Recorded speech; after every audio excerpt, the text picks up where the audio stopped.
views. I don't want to be Mr. Views. I need banana, tasty banana, put banana in my mouth, squeeze the peel, it comes in, then squeeze banana. Come February, this is going to be one of the craziest, most busy, hardcore gaming release months you've ever seen.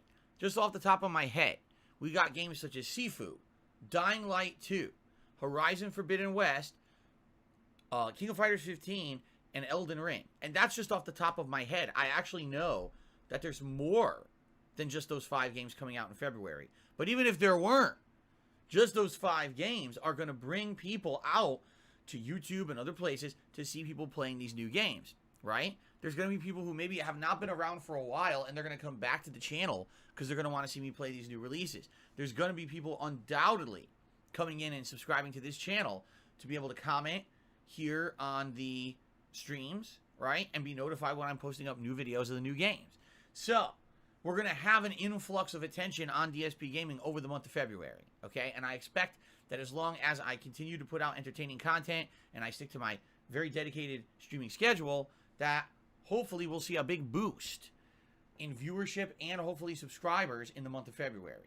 Oh, that's not going to happen. Ha ha. All right. So let's see if we can hit this milestone. It would be tremendously positive. If we could, it would be a great sign of growth, right?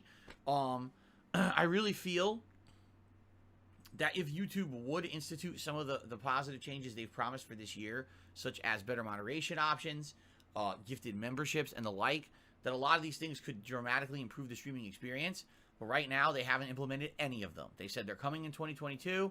Well, we're 2 weeks into 2022, and there's been absolutely nothing. Not a peep out of YouTube. What a shocking surprise, right?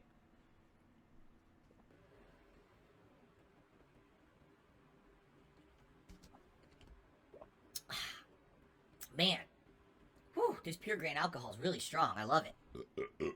Oh, God. Woo! Excuse me. Zoya did a super chat saying, where do you see yourself in 10 years, goals and fears? In 10 years' time, what I would like to say is in 10 years, here's what I would like to do. And this is truthful as of now, and this could change overnight, because how many times over the years has this changed because of some crazy shit that happens to me, right? I would like DSP Gaming to at least get some prominence back. And what I mean is, I don't expect this channel to have giant growth, but I would hope that through dedication and hard work, over the next 5 to 10 years, I can make DSP Gaming a place to come to chill and enjoy games again. It's not a toxic cesspool where idiots come to shit and unload their butts on the channel, but instead, it's a place where you can come and hang out with a group of people that you like. You hang out with me, we have a good time, right? We're enjoying all the latest games and the like. Now, eventually, what I would like to do is branch out from just being a gamer and do some other things. Maybe I could have a channel that's just talk. All we do on the channel is talk. It could be about so many various different topics, things going on in the world. But yes, politics, religion, news, other things like that. Okay, drama videos are incredibly toxic, incredibly harmful. But having a talk channel, I feel, would be beneficial, especially because I know for a fact there's groups of people who like to just hang out on my podcast and the like. And that would help diversify what I'm doing. I could still have my gaming channel over here separated from that, but then we could have another talk channel where you could do a good variety of stuff. All right, but I would definitely want to separate the two, because you don't want to have politics and religion and other shit in with gaming. A lot of people come to DSP Gaming to chill and relax. They want to unplug from the drama of the world. They don't want to talk about the drama, you see? So I would like to do that maybe eventually.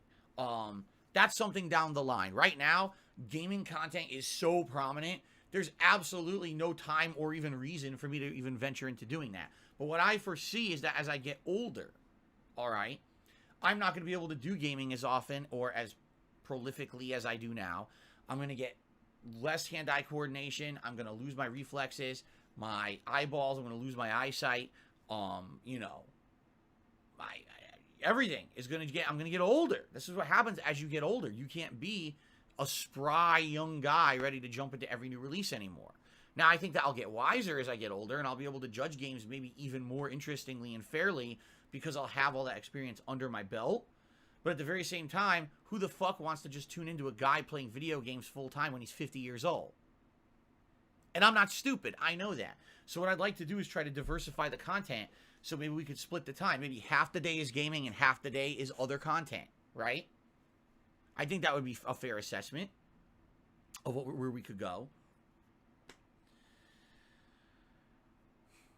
Zoya says, what are you and Kat planning to do for fun and relaxation when you have the ability to have more than one day off a week? I don't know, because what my mentality is thus, and maybe for some people this is a crazy mentality, but this has always been kind of my mentality in life. Why punish yourself, or why almost even torture yourself with the expectation of something without the possibility of it happening? So I'll give you an example. Right now, you just said, well, if eventually you could take an extra day off a week where you don't have to stream and you have extra time to spend with your wife, what would you do? Right? Well, off the top of my head, we'd probably spend more time in the house doing stuff like cleaning the house, or maybe renovating the house, doing projects around the house. Our garage, we've wanted to clean out the garage for 3 years and haven't been able to do it. We don't have time. Okay?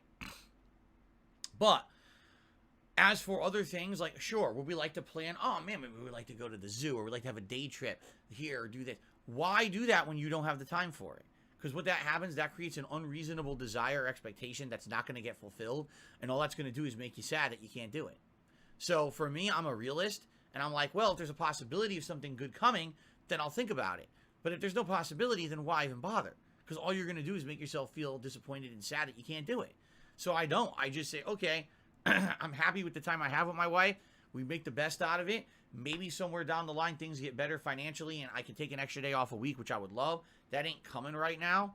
So I don't want to do that. You know what I'm saying? Like, what a fun time it's been playing this game, guys. Really. Like, I never thought something like this with geography and tourism would be as fun as it's been. Especially because, personally, I'm terrible at geography. And I haven't done a lot of tourism because I don't have money to really do it. I never had money to do it. And quite frankly, to be very honest with all of you guys, with the way my life's going, I don't think I'm ever going to be able to. You know, a lot of people ask me, oh, Phil, would you like to go to Europe? Would you like to go to Japan? Would you like to go to these places with your wife? I'm like, yeah, I'd like to, but I don't think I'm ever going to be able to. Like, I'm just being real. You know, I'm not trying to be a downer or nothing, even though it's kind of sad to think about it. Like, I think I'm pretty much going to be here forever with the way things are going. So it is what it is. I really enjoyed going all around the world with you guys over the last couple of months and experiencing, you know, these things firsthand, because you know, most of us probably never will, right? most of us will never have that opportunity to be at these places and see these things.